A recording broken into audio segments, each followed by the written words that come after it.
This tutorial is going to cover how to get to your AOL email. So, anytime you want to get back to your home screen, you're going to press this home button right here, and that will take you back to your home screen that looks like this.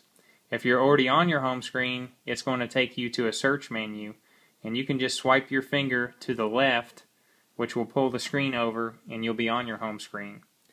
Now, we're going to touch your mail app right here in the bottom. That number indicates how many new emails you have in your inbox. So right now it thinks you have 3 emails in your inbox. We're going to tap it. It now loads up all your email. So in order to manually refresh your email, we're going to touch the screen and pull our finger down. And it's going to give you some information down here like saying checking for mail. Once you check for mail, you'll have all your email loaded on the left side, and then the right side is called the preview pane where you actually get to read it. So if you want to read an email, you just touch it and it'll come on the right side, which is the preview pane where you can read it. Now when you're reading it, you can do a couple things. This icon right here in the top right is how you can compose a brand new email. This little arrow means, hey, I want to do something with this email. And if you touch that little arrow, it's going to ask you if you want to print, reply, or forward the email. So if you want to reply to the person that emailed you, you hit reply. If you want to forward it, you hit forward. If you want to print it, you hit print. Little trash can guy right here, that'll delete your email permanently. This little thing will move your email to another folder. Don't worry about that. The little flag will mark your email as important. I wouldn't really worry about that either. I'd just stick with these 3 symbols over here. So trash, hey, what do you want to do with this email? Reply, forward, or print, and then compose a brand new fresh email.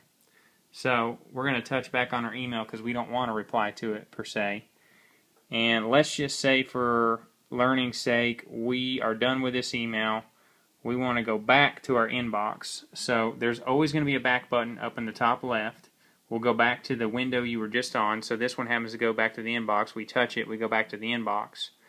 Now we can touch the back button one more time and go back to our list of mailboxes, which we really probably don't need to be in that. We're always going to kind of want to hang out in our inbox. So here's our going back to our inbox. And again, just touch the email you want to look at. Like we'll touch iTunes Store. It'll load on the right side, and we can take a look at it. If the email is too small, if you'll put your 2 fingers together, touch the screen, and spread your fingers apart, it'll zoom in on the email, and then you can finger around and look at the email in a much bigger format. To make the text smaller, keep your fingers apart, touch the screen, and bring your fingers together. It's called pinching, and that will make the email bigger and smaller. So now let's say we're done with this email. We want to delete it. So we'll just hit the little trash can here. The little email gets sucked up into the trash can. It's gone. It'll go to your next email in line. Let's just check out the reply feature. We're going to go ahead and hit our little arrow that says, hey, what do you want to do with this? We're going to hit reply. And now we can start typing. So we've got our full keyboard down here. And it's great and we love it. But sometimes we don't want to type, we want to dictate. So we touch this little microphone icon down here. Hey Paul, it was great seeing you last week. I can't wait to see you next week and go on our next fishing trip. You're going to touch the little microphone again when you're done dictating to let the computer know that you're done. Now it says, hey Paul, it was great seeing you last week. I can't wait to see you next week and go on our next fishing trip. So now we're ready to send that. And we could have, of course, typed all that out and then sent it. One thing to keep in mind when you're typing, if you ever need to get to numbers, down here in the bottom left, you'll touch this little 1, 2, 3 button, and it'll switch over to numbers. And to get back to letters, you'll hit this little ABC button, and you'll get right back to letters. So we're not going to actually send this email because no fishing trips in plans or anything just yet. We're going to hit cancel up here to get out of it. We're going to delete the draft. And now we're right back to our inbox. So that's pretty much your email in a nutshell. And of course you can always scroll to older emails on the left side here and get right into your emails. Here's one with an attachment. This might be a good thing. So here's one with an attachment. So we're going to scroll down to the bottom. The attachments are always at the bottom. And this attachment happens to be embedded, so we're looking right at it. Let's see if we can find another one. Sometimes you'll have an attachment you have to actually download. And I'm not seeing one just yet. Let me try this one last one. I'm not seeing one we actually have to download. These are all embedded, so they come right up. Wow, that's powerful. They come right up on the screen. Sometimes you'll have an attachment you have to actually download. You'll just touch it, and it'll download the attachment and then show it to you. So just keep that in mind. That's pretty much your mail app in a nutshell. And keep in mind, again, you can compose a new email by going up here to this little symbol in the top right.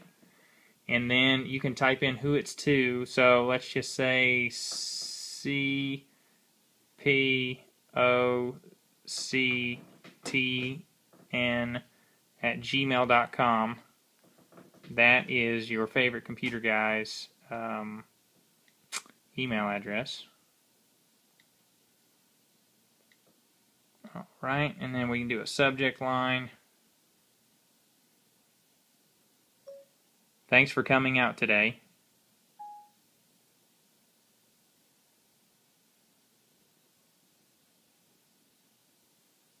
I learned a lot about the iPad, and I can't wait till our next trip.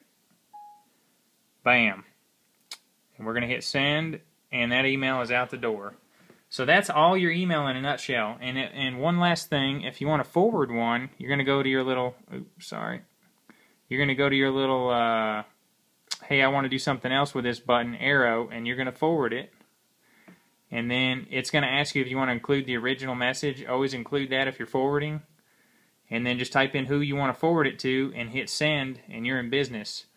Now, when you're typing out an email, if you hit this little plus symbol, it'll go into your address book.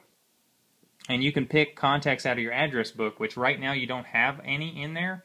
So it's not really a great resource, but it will be when you populate that address book. So I'm going to hit cancel here, and that's pretty much it in a nutshell for the email experience.